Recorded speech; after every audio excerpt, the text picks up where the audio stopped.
प्रदेश एकल नारी संगठन की राज्य स्तरीय बैठक शिमला स्थित कालीबाड़ी हॉल में आयोजित की गई, जहां स्वास्थ्य मंत्री कर्नल धनीराम शांडिल मुख्य अतिथि के तौर पर पहुंचे। इस अवसर पर प्रदेश एकल नारी संगठन की राज्य अध्यक्षा निर्मल चंदेल ने स्वास्थ्य मंत्री के समक्ष प्रदेश की एकल नारी के समक्ष आ रही दिक्कतों से अवगत करवाया। वहीं एकल नारी व उनके बच्चों को आर्थिक सुरक्षा की दृष्टि से संबल करने की मांग भी रखी गई। इस अवसर पर स्वास्थ्य मंत्री कर्नल धनीराम शांडिल ने कहा कि ये सच है कि एकल महिला जहां अपने अस्तित्व के लिए जूझ रही है, वहीं प्रदेश सरकार की प्राथमिकता में एकल नारी की सुरक्षा व संबलता के लिए विशेष योजनाओं पर मंथन किया जा रहा है। उन्होंने आश्वासन दिया कि जल्द एकल नारी उत्थान के लिए आवश्यक कदम उठाए जाएंगे। एकल नारी का और किस प्रकार का जीवन वो बिताते हैं, हमारे विभाग का कर्तव्य है, मूल कर्तव्य है कि उनकी समस्याओं को समझें। तो उन्होंने कहा था कि आज का बड़ा बिजी सा प्रोग्राम है, पर मैंने कहा मैं 5, 7, 10 मिनट आपसे बात करूंगा और आपकी समस्याओं को देखेंगे। अब समस्याएं तो पूरे समाज में बहुत हैं, परंतु एकल नारी की अपनी विशेष समस्याएं होती है, घर बार को लेके, बच्चों को लेके, उनकी शिक्षा दीक्षा के बारे में, उनके जीवन यापन के बारे में, अपने बारे में। तो उन सब चीज़ों को आज देखना चाहूँगा, जो भी समस्याओं का निपटारा करने का प्रयास करेंगे। जरूर विचार किया जाएगा बेटा, उसमें भी क्यों नहीं किया जाएगा, बिकॉज और उनकी हम पेंशन बढ़ा रहे हैं तो उनकी पेंशन बढ़ाएंगे, अवश्य बढ़ाएंगे। आज जो हमारी स्टेट लेवल मीटिंग है एक नारी शक्ति संगठन की, इसमें हमारे को जैसे हिम केयर कार्ड बने हैं तो दवाइयाँ नहीं मिलती, कहते हैं कि आपको एडमिट होना पड़ेगा। अब वो एकल महिलाएं जो हमारे पास बताती हैं कि हमें एडमिट हुए और जो सारी दवाइयाँ जो टेस्ट तो बाहर से लिखे जाते हैं।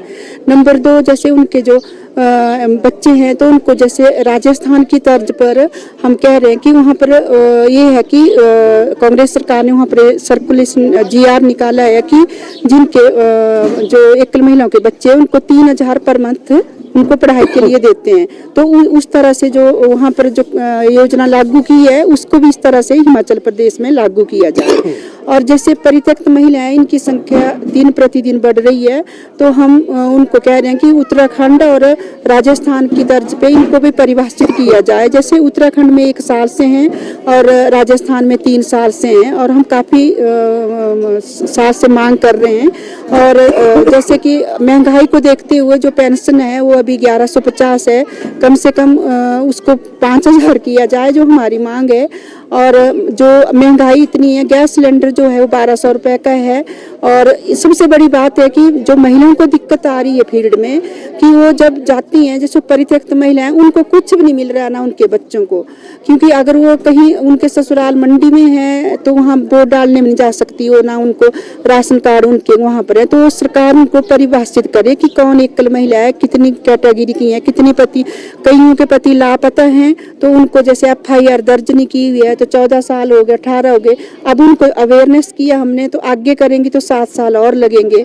तो इस तरह की बहुत सारी दिखते हैं। हाँ जी, क्योंकि एक तो बहुत बड़ी बात है, हम सरकार का धन्यवाद करना चाहते हैं CM साहब का, कि कम से कम हमारा जो नाम तो आ रहा है एकल महिलाओं का। जैसे हम यही पूछना हमने उनसे कि जैसे 101 करोड़ बजट रखा गया है, एकल महिलाओं का नाम दिया हुआ, तो वो कहाँ खर्च होगा।